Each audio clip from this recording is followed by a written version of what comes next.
नमस्कार. आज आपण 2 किलो ज्वारीपासून पापड्या बनवणार आहोत. चला तर मग ज्वारी स्वच्छ धुवून घेऊ. इथे तुम्ही पाहू शकता ज्वारी स्वच्छ धुवून घेतलेली आहे. आता ही ज्वारी एका डब्यामध्ये भरून घेऊ. ज्वारी डब्यामध्ये टाकून भरपूर असं आपल्याला डब्यामध्ये पाणी टाकायचं आहे आणि झाकण लावून ही ज्वारी आपल्याला 2 दिवस भिजवून घ्यायची आहे. पाणी बदलत भिजायची आहे. तर इथे तुम्ही पाहू शकता तिसऱ्या दिवशी ज्वारी मी पाण्यामधून काढलेली आहे. ज्वारी आपल्याला चाळणीवरच काढायची आहे आणि यामधलं पाणी सगळं निथळून आपल्याला घ्यायचं आहे. तर इथे तुम्ही पाहू शकता पाणी निथळून घेतलेलं आहे. आता ही ज्वारी वाळून घेऊ. जास्त कडक पण आपल्याला वाळायची नाही. फॅनच्या हवेखाली वाळून घेतली तरीही चालेल. तर इथे तुम्ही पाहू शकता ज्वारी आपली वाळलेली आहे. आता ही ज्वारी मिक्सरच्या भांड्यामध्ये टाकून बारीक करून घेऊ. तर इथे तुम्ही पाहू शकता अशा प्रकारे आपल्याला बारीक करून घ्यायचं आहे.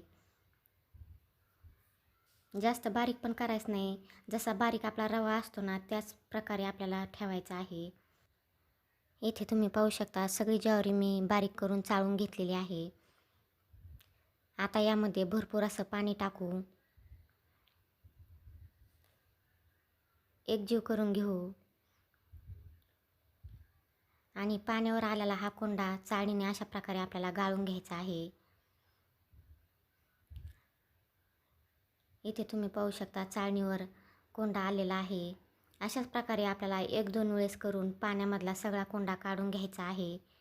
इथे तुम्ही पाहू शकता हा कोंडा आहे. यामध्ये पीठ येत नाही तर पाण्यावर कोंडा तरंगलेला सगळा आपल्याला काढून घ्यायचा आहे. कोंडा सगळा काढून घेतला की पापड्या आपल्या पांढऱ्या शुभ्र तयार होतात. इथे तुम्ही पाहू शकता सगळा कोंडा मी काढून घेतलेला आहे. आता हे पाणी डब्यामध्ये टाकू आणि पाण्याच्या खाली राहिलेल्या कण्या जे पीठ असतं ते सुद्धा आपल्याला डब्यामध्ये टाकायचं आहे. कोंडा काढून झाल्यानंतर तुम्ही पाहू शकता पांढऱ्या शुभ्र असं आपलं पीठ तयार झालेलं आहे. पीठ आणि पाणी दोन्ही डब्यामध्ये टाकून एकत्र करून घ्यायचं आहे आणि झाकण लावून हे पीठ रात्रभर भिजवून घ्यायचं आहे. तर दुसऱ्या दिवशी सकाळी तुम्ही पाहू शकता पाणी वरती आलेलं आहे ते आपल्याला पाणी काढून घ्यायचं आहे. तर इथे तुम्ही पाहू शकता अशा प्रकारे आपल्याला पाणी काढून घ्यायचं आहे. जेवढं पाणी काढता येईल तेवढं पाणी आपल्याला या पिठामधलं काढायचं आहे. तर खूप छान असं पांढरं शुभ्र आपलं पीठ तयार झालेलं आहे. पाहू शकता सगळं पाणी काढून झालेलं आहे. आता हे मिक्स करून घेऊ. पाहू शकता खूप छान असं आपलं पीठ भिजलेलं आहे. मिक्स करून घेऊ. 1 पातेले पीठ होतं तर त्यासाठी मी इथे 1.5 पातेले पाणी उकळण्यासाठी ठेवलेलं आहे. तर पाण्याला उकळी आलेली आहे. चवीनुसार मीठ टाकू. अर्धा कप एवढं मी 2 किलोसाठी मीठ टाकलेलं आहे. तर मीठ टाकल्यानंतर मिक्स करून घेऊ आणि दुसऱ्या हाताने आपल्याला पीठ टाकून अशा प्रकारे ढवळून घ्यायचं आहे. सारखं ढवळायचं आहे जेणेकरून पिठामध्ये गाठी तयार होणार नाहीत.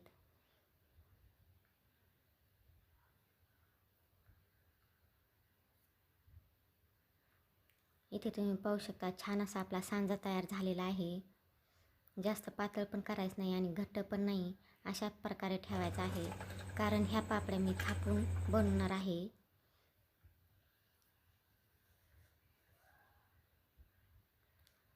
आता यावर झाकण ठेवून 20 ते 25 मिनटं सांजा शिजवून घेऊ. तर इथे तुम्ही पाहू शकता सांजा खूप छान असा मस्त शिजलेला आहे. त्यावर असे बुडबुडे आलेले आहे. तुम्ही पाहू शकता अशा प्रकारे बुडबुडे आले की समजावा की आपला सांजा शिजलेला आहे. तर पुन्हा एकदा हे मिक्स करून घेऊ. आता यामध्ये तीळ टाकू. तीळ टाकून मिक्स करून घ्यायचे आहेत. आता आपला सांजा पापड्यासाठी तयार झालेला आहे. चला तर मग आता पापड्या तयार करून घेऊ.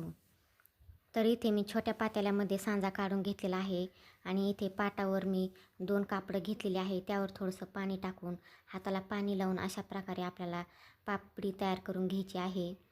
तर तुम्ही थालीपीठ बनवताना त्याच प्रकारे आपल्याला हे बनवून घ्यायचं आहे. थापून घ्यायचं आहे. हाताला पाणी लावायचं आहे. कपड्यावर सुद्धा थोडंसं आपल्याला पाणी लावायचं आहे आणि थापून घ्यायचं आहे. तर जी पापडी आपण आधी बनवली ती आपल्याला वाळवण्यासाठी टाकायची आहे. तर प्रत्येक वेळेस असंच करायचं आहे की जी पापडी आपण आधी बनवली आहे ती आपल्याला वाळवण्यासाठी टाकायची आहे.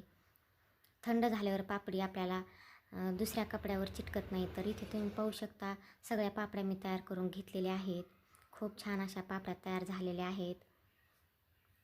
पातळसुद्धा झालेल्या आहेत पाहू शकता. वाळल्यानंतर तुम्ही पाहू शकता पापड्या किती छान अशा पातळ झालेल्या आहेत. तर इथे मी पापड्या काढून घेतलेल्या आहेत. तुम्ही पाहू शकता मस्त अशा पातळ पापड्या तयार झालेल्या आहेत. तर ह्या पापड्या मी तुम्हाला भाजून दाखवणार आहे. तळूनसुद्धा ह्या पापड्या खूप फुगतात, पण हार आहे चुलीमध्ये तर म्हटलं भाजूनच घ्यावं. तर पाहू शकता खूप छान अशी पापडी आपली फुललेली आहे. व्हिडिओ आवडला तर लाईक करा, शेअर करा, सबस्क्राईब करा आणि कमेंटद्वारे कळवा की तुम्हाला पापडी कशी वाटली ते.